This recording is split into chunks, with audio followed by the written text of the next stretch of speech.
What's up mga idol? Coach Tim suspended na. Grabe ang ginawa niya. Pero bago mo sana ipagpatuloy ang panonood mo, ay huwag mong kalimutan na mag-subscribe bilang suporta sa aking YouTube channel. Maraming salamat idol. Isingit lang muna sandali natin ang balita tungkol kay Calvin Abueva. Maraming fans kasi ang nagtatanong kung bakit hindi pa rin siya naglaro para sa Northport sa naging laban nila sa TNT. Samantalang si Balanza ay naglaro na. Walang maisagot na valid reason ang Northport management dyan. Ang sinabi lang nila ay desisyon daw ng team na magpahinga muna siya, pero mukhang ito na ang simula ng pag-absent ni Abueva nang walang paalam. Mabigat at masakit ito para sa Northport, dahil una ay nawala si William Navarro sa kanila, pangalawa ay umalis na ng tuluyan si Arvin Tolentino, at pangatlo ay mukhang hindi na rin maglalaro pa si Abueva.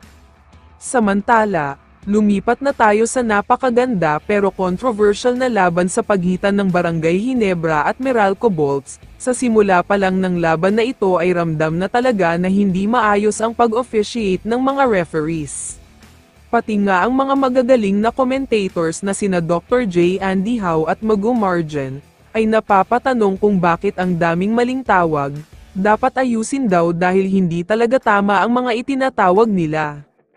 Fast forward tayo sa fourth quarter. Lumamang ng almost double digit ang Meralco.